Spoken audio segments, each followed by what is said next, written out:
এই আজকে শীত বেশি পড়বে, আমারে কম্বল দুইটা দিও। পাশের বাড়ির ভাবিরে দেখো, এখন পর্যন্ত শীতের কম্বলই নামাই নাই। ভাবির ব্যাপারটাই আলাদা, ভাবির কাছে গেলে শীতের ভিতরেও গোসল করতে ভালো লাগে। তাই নাকি? তা এ পর্যন্ত ভাবির সাথে কয়বার গোসল করছো? অরুণ ভাই, শুনছি আপনি খুব ভালো কবিতা লিখতে পারেন। জি ভাবি, ঠিকই শুনেছেন, আমি যে কোনো সময় যে কোনো টপিকস নিয়ে কবিতা লিখতে পারি। তাই নাকি? তাহলে আমার উপর একটা কবিতা লেখেন না। আচ্ছা আপনি বলেন, আমি কলম নিয়ে আসতেছি। আমার গায়ে লিখতে বলি নাই, আমাকে নিয়ে লিখতে বলছি, শালা লুচ্চা বেটা। এই, এটা কি কম্বল আনছো? সারা রাত শীতে কাঁপতে থাকি, গরম হয় না? তাইলে এক কাজ করো, কম্বলের সাথে ল্যাপও গায়ে দাও। টুম্পা ভাবির কম্বল গায়ে দেওয়ার সাথে সাথে নাকি শরীর গরম হয়ে যায়? শুধু গরম না, শরীরের ঘামও ছুটে যায়। এক মিনিট, তুমি কি করে জানলা? এই, ডাক্তারের কাছে গেছিলা? কি বলছে ডাক্তার? গেছিলাম, ব্লাড প্রেশার হাই আর প্রচুর রেস্ট নিতে বলছে। ও আচ্ছা, তা কি কি ওষুধ দিছে? শুধু ঘুমের ওষুধ দিছে, বলছে প্রতিদিন রাতে ঘুমানোর আগে আপনার বউকে একটা করে খাওয়াবেন। আজকে ডাক্তারের গোষ্ঠী উদ্ধার করব।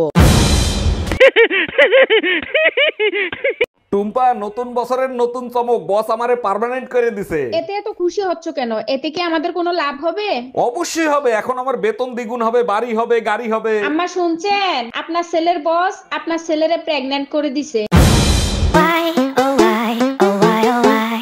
এই, এতক্ষণ কই ছিলে তুমি? তোমার খালুর সাথে কথা বলতে যাই দেরি হয়েছে। আমার খালু মারা গেছে 10 বছর হয়ে গেছে, তারে পাইলো কই? আসার সময় তোমার খালুর কবরের সামনে বসে জিজ্ঞেস করলাম, খালু আপনিই শান্তিতে আছেন? তারপর তারপর খালু বলল, শান্তিতে থাকবো না, কারণ ময়ূরের জায়গা দখল করছি।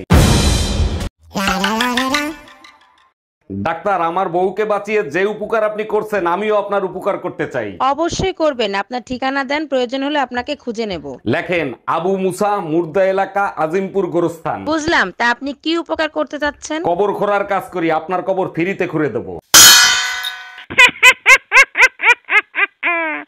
আসসালামু আলাইকুম আম্মাজান, হ্যাপি নিউ ইয়ার। জামাই, তোমারে কতবার বলছি আমার সাথে ইংলিশে কথা বলবা না, আমি ইংলিশ বুঝি না। আমার তো মনেই ছিল না, নতুন সাল মুবারক আম্মাজান। কোথায় তুমি নতুন শাল দেখতেছো? এটা তো তোমার শ্বশুর আব্বা 5 বছর আগে কিনা দিছে।